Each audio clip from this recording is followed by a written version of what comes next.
scarf and the protocols of the elders resigned.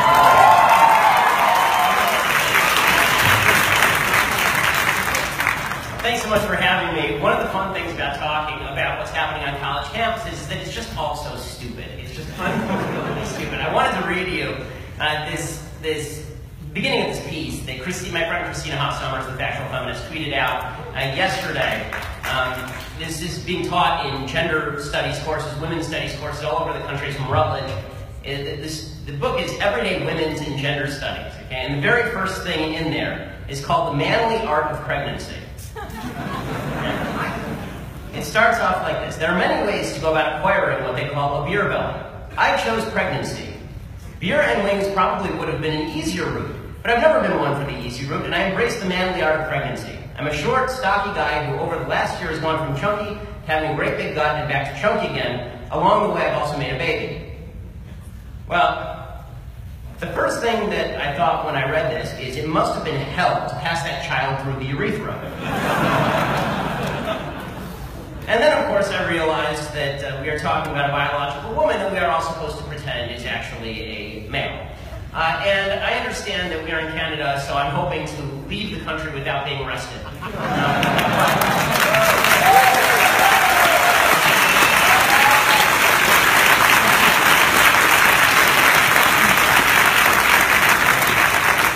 I'm also wishing a little bit that I've been a little bit more warm toward President Trump during the campaign, because that way if I were arrested, he might invade and finally annex the country. To be fair, when Stephen Harper was the Prime Minister, I visited here a few years ago when I used to do a lot of the spots on Sun News, and I met Prime Minister Harper at the time, and to be fair, I did ask him to invade our country at the time. And he said, "Isn't that treason?" I said, "Not if you win."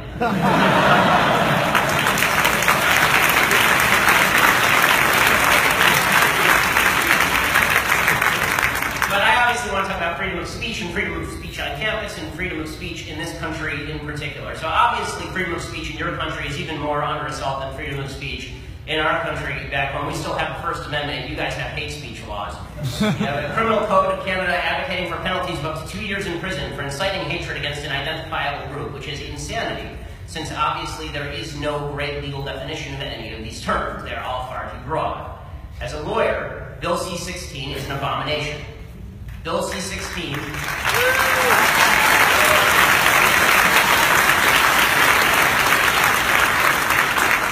sponsors of the bill themselves, some of them said, that it really shouldn't be a problem because after all, if you make a mistake and mislabel a transgender person, that's okay, but if you do it intentionally, then you can be prosecuted under Bill C-16. And this is a violation of basic free speech principles. It's also a basic violation of science. And we have now come to the point for the left where science itself is an obstacle to their agenda. And that's why you see on campus Professor Peterson being ripped up and down by University of Toronto for failing to properly abide by the idiotic strictures of an anti-scientific program that denies biology in favor of subjective self-measurement. You see Professor Peterson receiving a letter from the Dean of the Faculty of Arts and Science and the Vice Provost for Faculty and Academic Life stating that his refusal to call men women is, quote, contrary to the rights of those persons to equal treatment without discrimination based on their gender identity and gender expression, and they called Professor Peterson's decision to abide by biology unacceptable, emotionally disturbing, and painful for some students, and they threatened him with violating the Ontario Human Rights Code. Now, it is worthwhile mentioning that when it comes to the sort of speech codes that are used up here and are used on your campuses, they only seem to apply to certain groups in the hierarchy of victimhood. So Jews seem to be left out of this particular situation. Over at York, anti-Semitic propaganda has become all the rage, with boycott, divestment, and sanctions endorsed by multiple professors. BDS is, of course, a pure form of anti-Semitism, unwatered down and undiluted despite all attempts to mask it.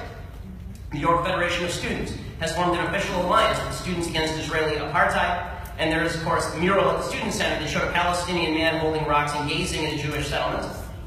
According to Dave Britt, high school students who visited York were told they didn't understand victimhood because they were Jewish. All of this stuff is okay.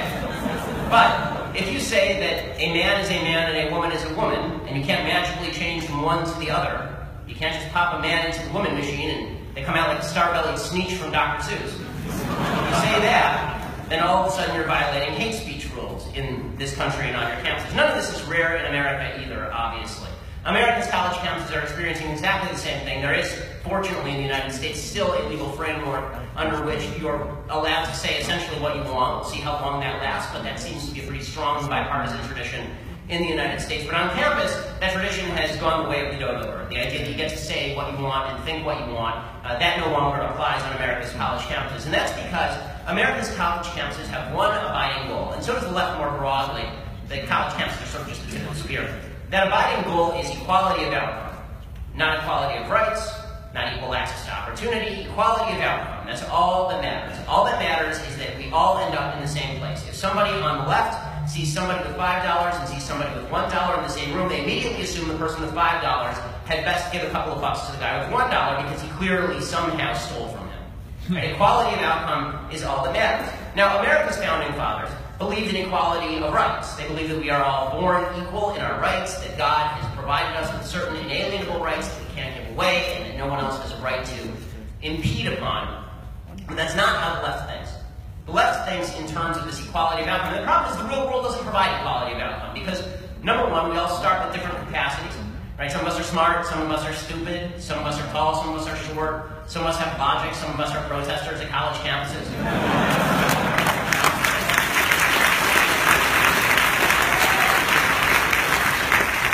We're not all going to end up in the same place. We choose different career paths. We make different decisions about our lives. We work non-equally hard. And so what the left has decided is that if they can't achieve economic equality, they tried that for a century and it resulted in 100 million people dead. So they said, okay, don't put that to the side for the moment. We'll come back later with like stupid Bernie Sanders like Justin Trudeau. And Bernie Sanders himself.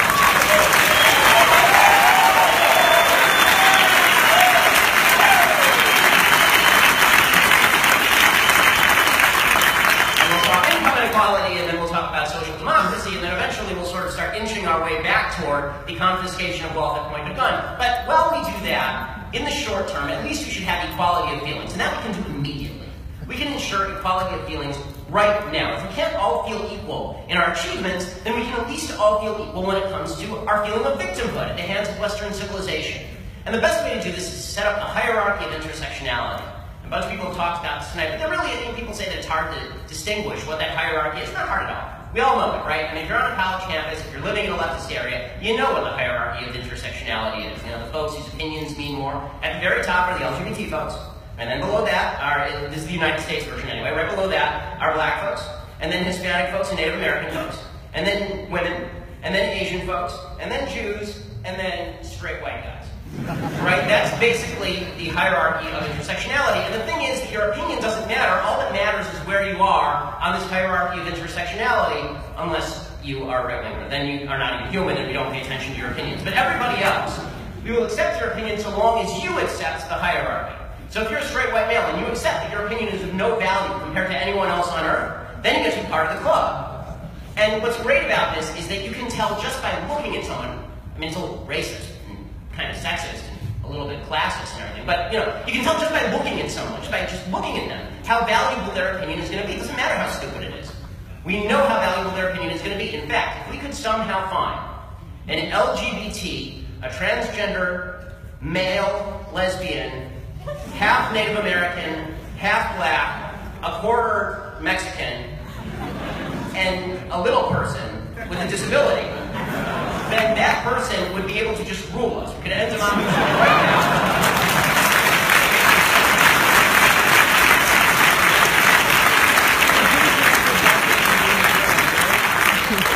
This person would immediately become king or queen, and I don't want to be gender specific, and this would be the final, no more voting, no more debate. This person has the ultimate opinion because this is the ultimate victim of this evil Western civilization that must be torn down piece by piece. And the bargain for people is pretty simple. You get to feel good about yourself even if you haven't done anything in your life. You get to feel that all of your failures are the result of a society that's seeking to victimize you. Grab a chisel and hammer away. You're part of the coalition that's going to tear down this evil civilization that is victimizing you. Now, never mind that all of this is sheer bullshit. Right? Never mind that none of this makes any sense. Never mind that when people talk about white privilege, in the United States, it doesn't make sense for a variety of reasons, including the fact that the majority of people on welfare in the United States are white, including the fact that the people with the highest average household income in the United States are Asian, which is weird. I mean, like, Koreans didn't write the Constitution. Right? So is it Korean privilege that's causing all of this in the United States, or is it just possible that we have a free system and people who work really hard do really well in the United States under a free system? None of it makes any sense, but it makes everybody feel really good. And that feeling of victimhood is empowering people. It's not empowering them to do anything useful. It doesn't empower them to work hard, because in fact, if they work hard and they succeed, they've actually undermined their entire argument. If they work hard and they succeed under this cruel, oppressive system that was supposed to keep them down, then how do they make the argument it's a cruel, oppressive system that was supposed to keep them down? It makes it kind of difficult. But it does give them a feeling of achievement just for being there. And the way that they protect this is by preventing anyone else from thinking or speaking.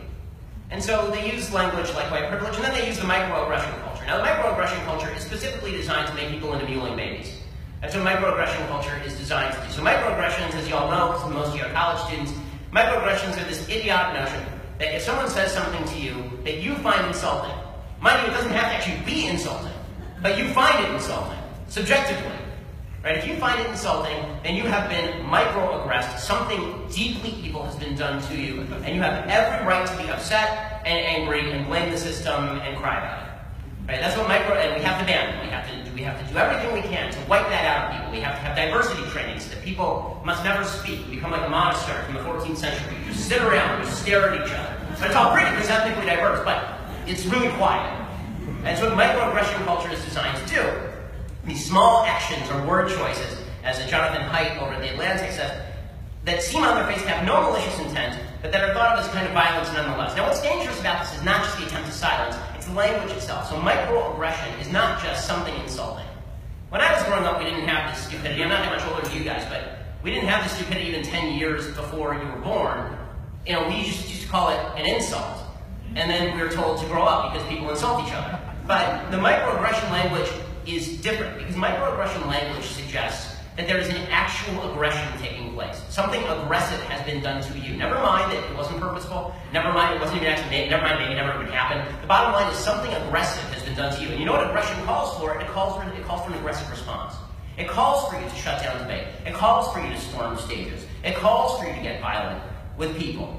And so things that are completely and utterly anodyne. Right? If you say something like, I'm colorblind to somebody, this is a microaggression, because how could you not acknowledge your own white privilege? I'm colorblind actually means you're racist. Right? If you use he and she, right, this is offensive to transgender people because you're not using made-up words like she and kujubi. These are microaggressions, because even if you legitimately didn't know the sex of the person you're talking to, or you did know the sex, but you didn't know what, like you're meeting the person for the first time, you have no idea what in their own mind they are. If you do that, then it's a microaggression on a cosmic scale, and this calls for aggression.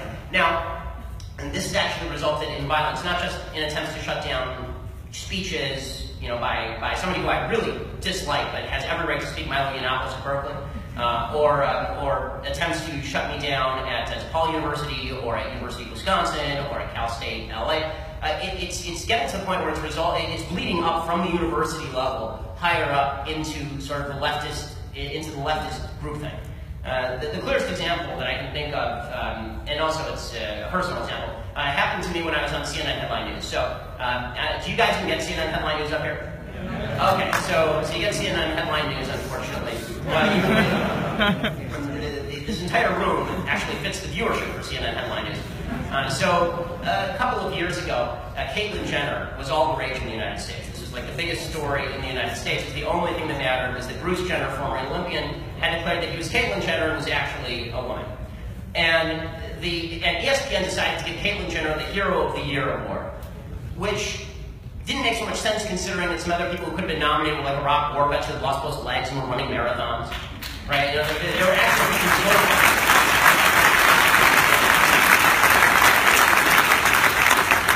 Caitlyn Jenner was a hero because Caitlyn Jenner has a mental illness called gender identity disorder and had some hormone therapy and some very expensive surgeries and wore a dress on the cover of Vanity Fair.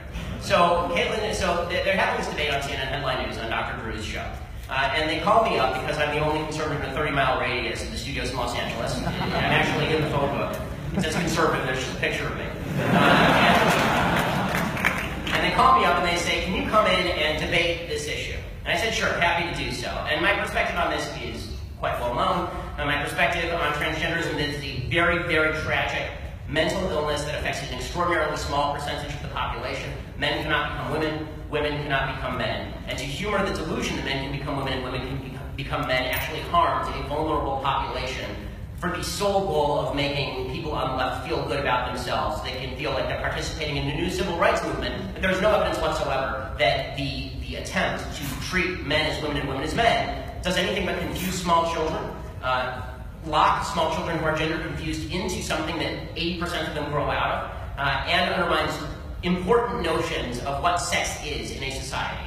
Sexual distinctions are incredibly important when you are bringing up children at 2 under the age of 4. It's very important when you're bringing up children, and cursing your child with gender confusion because it's trendy is a nasty thing to do. So this is my perspective.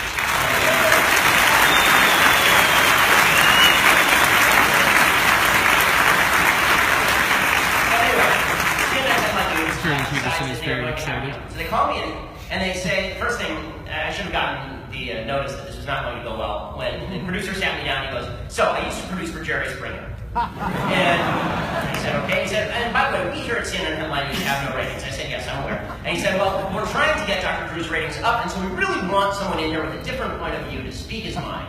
And I said, well, you came to the right place. And he asked me my viewpoint, I explained my entire viewpoint, exactly what I was going to say, all of it. So we get on the set, and they set up the panel. And the panel is Dr. Drew and 2 more people who are of the left on the stage. And then I'm sitting kind of facing him, and to my right are another 3 people, I believe, who are of the left. And the person who's directly to my right is a transgender woman named Zoe Tur. Zoe Tur is formerly Bob Tur, a helicopter pilot, famous actually for being the helicopter pilot during the O.J. Simpson chase. So Zoe is sitting directly to my right. So it's me against 6 people on the left, which makes it almost fair for them. So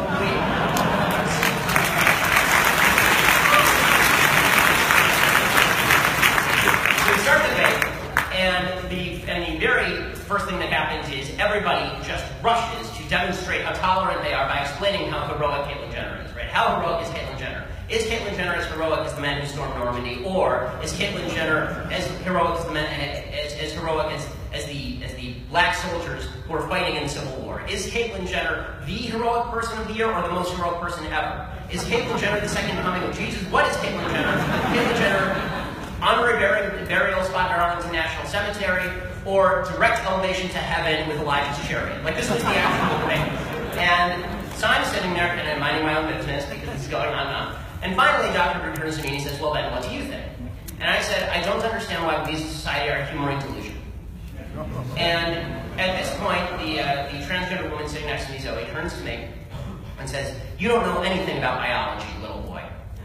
And I said, well, I know enough about biology to know that every single cell in Caitlyn Jenner's body has a Y chromosome, with, ironically, the exception of some of his sperm cells. And Zoe just keeps going with this. What is your... You don't know anything about biology, little boy. You don't know anything about genetics, little boy. You don't know anything about this. Finally, I turned to Zoe and I said, well, what are your genetics, sir?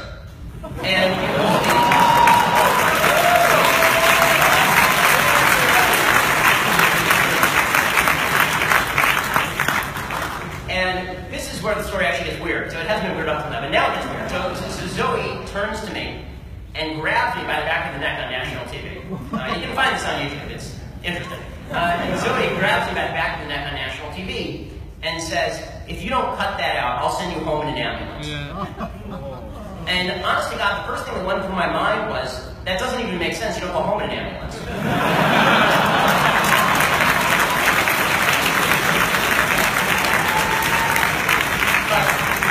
But what I actually said was, that seems mildly inappropriate for a political conversation, right? We're having a political discussion. You know, I don't, the whole discussion is, are men women and are women men? In my opinion, a man is a man, and no number of surgeries will change that fact, so of course I'm going to address you by the pronoun that is biologically apt to describe you. I mean, that's the entire debate. That's the entire debate.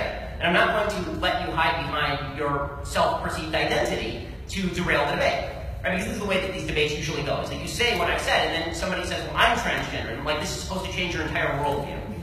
Oh, I've never heard of that. So that's what the entire debate is about, right? I mean, but what was crazy was the reaction of the other people on the panel. So the other people on the panel, after they like kind of cooled down, after that they go, you know, you knew that that was going to set Zoe off. That was just terrible that you said that to Zoe because you knew. You sort of had that coming, didn't you? And Zoe was going to do that. Now, I come from a school of thought that says that in a civilized society, you do not get to meet words with violence. A very, very simple rule. And I've been extraordinarily consistent on this point my entire career, throughout the campaigns. This is my baseline rule. You do not get to violate other people's free speech rights through violence or intimidation. You don't get to do that. Right? So, but the idea was that there's reaction on the left, like Shapiro had what was coming to him. He deserved to be physically assaulted. I mean, that is technically battery, right? Being grabbed by the back of the neck and threatened is technically assault and battery under law. It continued after that incident, by the way. As Zoe was hulking off the set, Zoe turns to me and says, well, I'll meet you in the parking lot, little boy. And I said, no, you won't. And CNN was concerned enough about it, they sent me out to the parking lot. Security is very weird evening, did not go quite as I had planned. And then later on Twitter, Zoe actually went on Twitter and threatened me on Twitter that he wanted to curb stomp me on Twitter. All of which I thought was deeply unladylike behavior.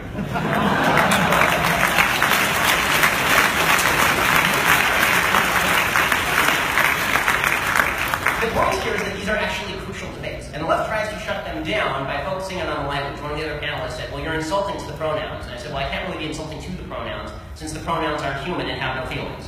So that doesn't make any sense. But, I mean, I think you're insulting to the entire nature of biology, because you refuse to acknowledge basic biology. But in any case, this microaggression culture is designed to shut down and to justify violence in the name of shutting people down, so long as you disagree. And then we build an entire superstructure to protect that, right? So we have trigger warnings that we can never be offended. You know, warning, you're going to be offended. And somebody asked me today, I was doing an interview on this topic, and somebody asked me today, well, you know, we have trigger warnings when it comes to television, right? When you put on a TV show, there's a trigger warning basically that says, you know, here's what the show is rated, it has sexual content, it has violence. And I said, correct, for children. If you are not a child, you do not need a trigger warning. You know, I use them as an example, and they get embarrassed by it, but both the guys who I bring along with me for security are Iraq and Afghan war vets. Thank God for them.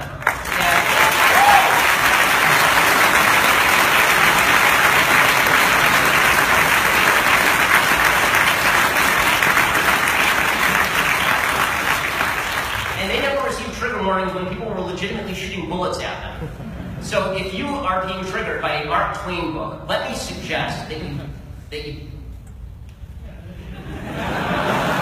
get a grip on yourself. The truth is, all of this makes mentally unstable people. Okay, we see this on campus. It makes a generation of mentally unstable people. So cognitive behavioral therapy is what psychologists use when they see a chain of bad thoughts that leads to depression.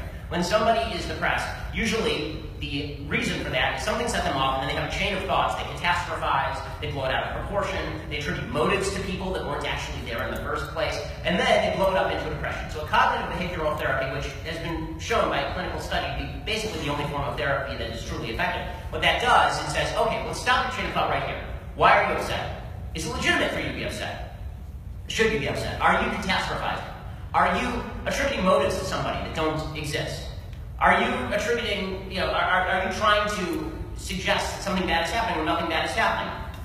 And if you can stop that chain of thought, you end up making the person stronger. You can get rid of phobias, you can get rid of fears, you can teach them to get a grip on their emotions. Colleges do precisely the reverse. This is what social psychologist Jonathan Haidt talks about. He says basically, microaggressions, safe spaces, trigger warnings, these are all designed to make you hyper-aware, hypersensitive of every insult, and then to react to every insult as though it's legitimately the end of the world and everything must be done in order to stop this. And it gives you a feeling of unearned moral superiority. It makes you feel good about yourself for feeling victimized. It makes you feel like it's okay to be violent because you've been victimized. You do this and you're generating an entire generation of people who do not care about free speech and see free speech itself as the threat. And this is why you're seeing riots on campus. This is why you are seeing attempts by student unions to shut down free speech. This is why you are seeing attempts at legislation that prevent people from speaking freely on the most crucial issues of the day. These are not fringe issues. These are crucial issues.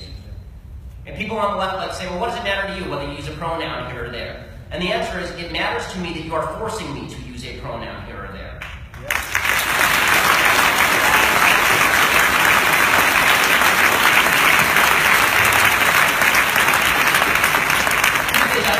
I don't give two damns about what you call yourself or how you choose to dress or how you identify or what surgeries you get. It's these are free countries. Do whatever you want. But the minute that you start encroaching on my freedom to say what I think, then we have an impasse.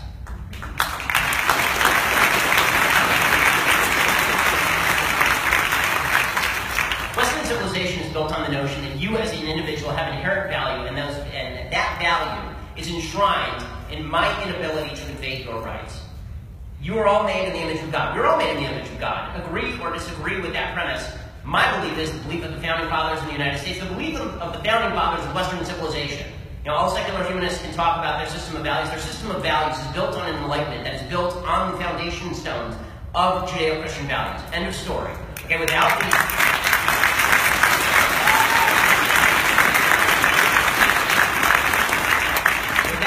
foundational values, even secular humanism as it currently exists doesn't exist. Because we all have value in the eyes of God, or for the secular humanists, because we all have value in the eyes of you.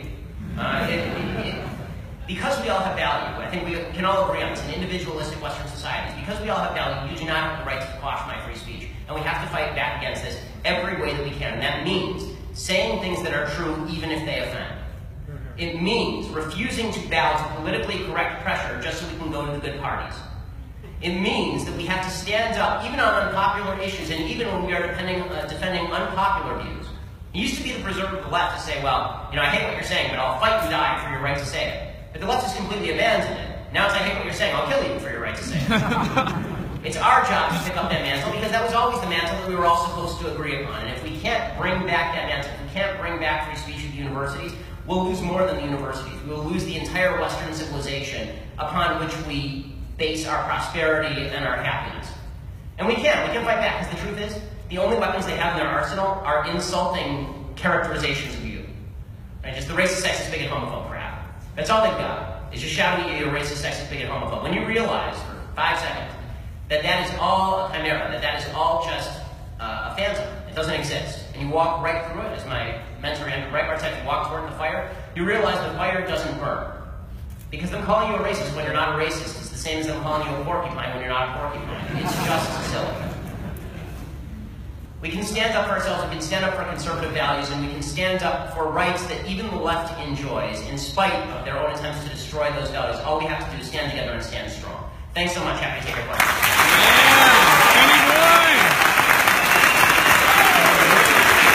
Thank you, Ben Shapiro. Look at all the love for Ben Shapiro. We got great things in the house.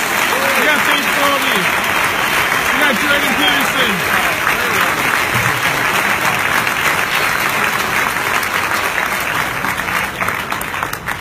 So I believe there's a mic at the top over here, so happy to take questions. If it doesn't look like there are going to be a lot of people who disagree, but if you do disagree, I have a standing rule. Oh, good, okay, good. If I have a standing rule at any speech that I give, which is that if you disagree, you get to go first. Hi Ben. Hey, how's it going? Huge fan. I actually